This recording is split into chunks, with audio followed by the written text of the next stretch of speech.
you're going to be talking about the exciting subject of accountancy, I believe, the future of accountancy. Another fear fighter. I started asking about fears that you fought. Yes. And you said to me, I was scared of heights, so I started to learn to skydive at 15,000 feet. So if that's not overcoming a fear, I don't know what is. Over to you, Mark. Thank you very much. Well, I think the fear has now been excelled, and I think this is the biggest fear I've experienced, so this should be quite interesting. But just to introduce myself, I'm Mark Smith. I'm a second-year accounting and management student here at Henley Business School. And I will be talking about the changing role of the accountant and the impact over the next 70 years. So in order to address that, we're going to be looking at a variety of streams. We're going to look at why the changing role of the accountant is important, the relationship between business, government, and accountants, what is happening now that affects the future, and then ultimately answering the question. So why is it an important topic? Well, the role of an accountant is changing at an extremely rapid rate for a variety of reasons. One of the recent ones is the threshold for audit exemption for small businesses are increasing for financial year end commencing the 1st of January 2016. This means that if the business satisfies two of the three criteria, which includes a turnover of less than 10.2 million, assets on the balance sheet worth less than 5.1 million and fewer than 50 employees, then they'll be eligible for exemption for a statutory audit. So why is that important? Well, audit and assurance used to represent on average 50% of the top accounting firms' revenue in 2000. That figure today sits at 28%, and by 2086 it's projected to be less than 12%. So accountants are needing to change and adapt. And how do they do that? Well, they look at alternative revenue streams, and they look at their second most profitable product, which is tax. Now, the British legal tax code is the largest in the world. It exceeds 22,000 pages and has trebled in size since 1997. And we'll look into that into more detail in terms of how that's going to impact over the next 70 years. The next issue we've also got is the expectation gap between users and practitioners, and it's widening. And that's caused by a number of scandals and failures of large businesses, and the integrity of the profession is currently at risk. So some examples here, we've got the Enron collapse in 2001, which also caused Arthur Andersen to cease trading, their auditor. You've also got the HBOS scandal and Lloyds Bank bailout in 2008, which is being investigated, or KPMG being investigated for. More recently, you've got the Tesco's overstating their profits by £250 million and PwC's involvement in that. Finally, accountants have a wealth of knowledge to influence government policies, and again, we'll look into these two streams into even more detail shortly. But before we do that, I want to ask the audience, how would you describe the relationship between organisations, government, and accountants? Now, I asked a variety of people outside Henley Business School yesterday, and I got a variety of responses. I got fragmented, dysfunctional family, parties with conflict of interest. They're all valid responses, but I have a much more visual way of describing what that is, and it involves a comedy sketch. Now, some of you are laughing, some of you are very confused, some of you are thinking, who are they? Those that don't know, it's Tom and Jerry, Warner Brothers' most famous comedy sketch from the 40s that ran for a number of years. And also we have him as well, Nibbles. So I pulled a synopsis of the comedy sketch show, and I want you to envision HM Revenue and Customs right now. I want you to envision any accounting firm, and I want you to envision a multinational corporation as I show you the synopsis I've pulled from the internet. So the plot of each segment usually centres on Tom's numerous attempts to capture Jerry and the mayhem and destruction that follows. Tom rarely succeeds in catching Jerry, mainly because of Jerry's cleverness and cunning abilities. However, there are several instances within the cartoons where they display genuine friendship and concern for each other's well-being. Nibbles is a carefree individual who rarely understands the danger of the situation, simply following instructions the best he can, both to Jerry's commands and his own innocent understanding of the situation. Now, some of you may start to put the two and two together in terms of who the three characters are.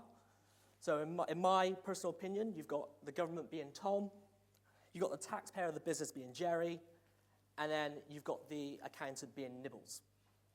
So let's put this into practice and talk about the current issue. So the UK's current taxation system. As I said earlier, the UK's tax code is the longest in the world. It exceeds 22,000 pages. Open to loopholes in tax avoidance schemes due to its complexity. As we know, multinational corporations are exploiting this complexity. And a couple of these examples, you've got Google setting its corporation tax bill with HMRC for £130 million over the last 10 years of trade.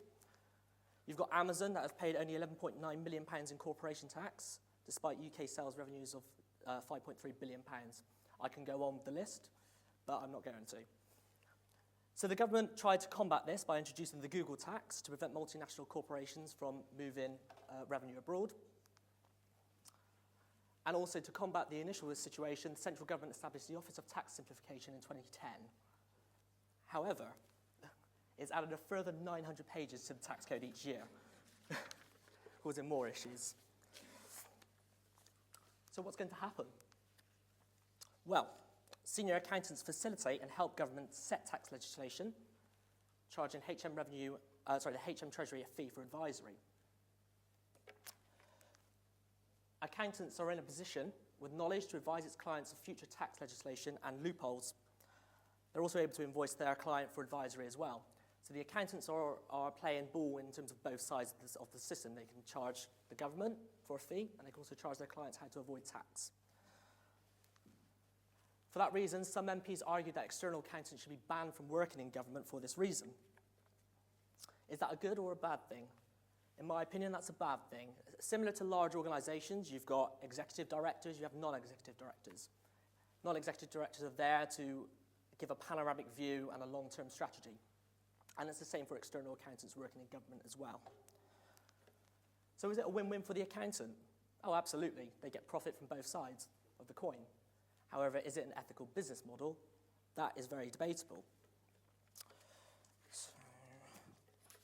So chartered accountants must comply with the accountancy body ethics code, which does not side with one party or another. However, I want to address a theory that was brought in by Milton Friedman back in the 60s, an economist. And his quote was, "There is only one and one responsibility of a business, to use its resources and engage in activities designed to increase profits, so as long as it stays within the rules of the game." Now, accountants are now in a position to be able to change those rules through its power of influence to the government. In terms of the overall impact, accountants have greater control over facilitating tax legislation as knowledge is power. Now, one thing I want to address as well is how wavy the legislation is in accountancy. Some of you that are experts in this field might hear the words "a true and fair view" of an account. Evidence must be sufficient and appropriate, but actually there is no definition of what those things are. And I anticipate that will change and be influenced by accountants. There's also a shift resulting in the expectation gap. From the public that accounting firms are delivering a civil service type role. For that reason, taxes are expected to increase for large businesses as tax laws consolidate and loopholes become more challenging to find. Accountants' alliance with government will strengthen during this implementation. But as we said earlier, accountants will seek to maximise their own firm's profitability, and the shift can change over time, depending on economic growth or decline. We also spoke about the Office of Tax Simplification. I also believe in the next 70 years, if not sooner, that will be decommissioned. Government could seek to outsource a tender parts of the HM Treasury to external accountants, as they are the experts in their fields. So let's go back to the Tom and Jerry Act and nibbles.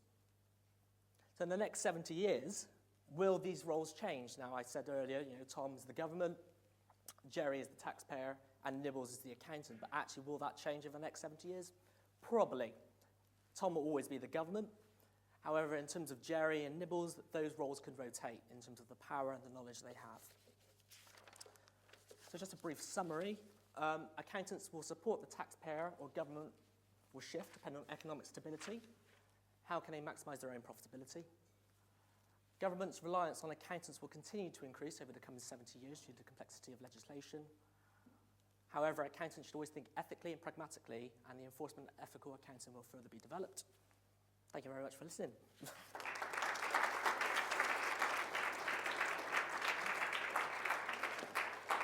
you very much. Thank you. You've got to wait there. I'll do some questions. problem. I'd never heard of Nibbles myself, but but I always like that Jerry. He's great. He is. He's fantastic. Right. Any questions from the judges? Werner's accountant, you have to. Yeah, you I was have going to say, to, yeah, you're the financial. Okay, thank you, Mark. Could I ask a question about what you think accountants may feel in sort of 40, 50, 60 years' time about a truly simplified tax system? Are accountants likely to want to develop a simple tax system? Probably not. And the reason why I say that is because they pay on a fee-type basis. So it might be an hourly fee, it might be a tender-based fee. So if the tax system is much more simplified, then their workload is significantly reduced and their fees will probably become more relaxed. A lot less. So their ultimate decision is to work with government more, where they can increase their fees, their workload will become more advanced, especially over the next 70 years when we're looking at the complexity of tax. Does that answer the question? Or Yeah, follow up. Come with a follow-up. yes. But if the government's stated intention is to have a simplified system, then where does that leave accountants, for whom you say their self-interest is complexity? Good question. I'm not sure I can answer that one. Okay. Give me a moment. Yeah, I could come back to that. Yeah. Sorry. I'll throw you another question. So, Yeah. I run a multinational business. We have tax and audit, international tax and audit in 2 or 3 times a year to go through all of our books. Yeah. When you look around the room of the people who come in for our audits, they're always under the age of probably about under the age of 30, in their sort of late 20s. The business for them is relatively low margin, both across the tax and audit side, and clearly, if the tax code simplifies, that margin is going to erode over time. Do you see accounting firms moving into other areas of business or using some of the higher value-added skills that their people have to augment their revenue streams through other areas of consulting and other work? Yes. ICAW recently reported that the Big Four are entering into the legal services market. Now, there's a twofold for that. There's a reason to increase its revenue streams in alternative areas, but there's also to actually prepare themselves for this simplification of tax as well. The tax code is not just about accounting, there's also a lot of legal aspects as well. So they're probably going to diversify into that area just to enhance their revenue streams, as well as other things. You know, we've seen them acquire media businesses and enhance their professional services bodies as well, or markets as well. So. Anything else? No? Any open it up? Got a minute. Any other questions from the audience, from the floor? Yeah, at the back, Martin. Tom and Jerry, go to them. Yes. Jerry, big firms working in global markets. Tom, there's lots of Toms because there's lots of governments. How do you see that power battle running out? How do I see the power battling out? It will shift over time. Firms are having, or certainly taxpayers or large organisations are having greater control and greater power. We've seen that with Google's tax bill, if you like. It's going to be a lengthy battle, I think. I think government have a very little control at the moment.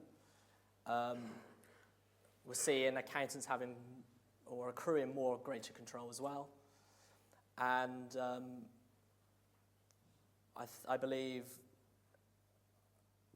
businesses will certainly be challenging the Toms, let's put it that way, significantly. Okay, quick one. Anyone got a quick last question? Yeah, there we go. How about the gig economy, the rise of the gig economy affect accountants' work?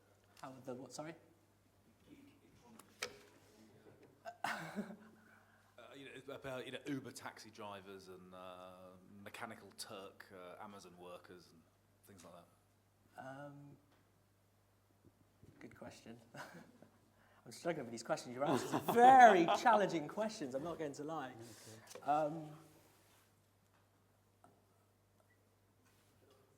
I don't have an Okay. answer, I'm sorry. Thank you. All right, okay, thank you.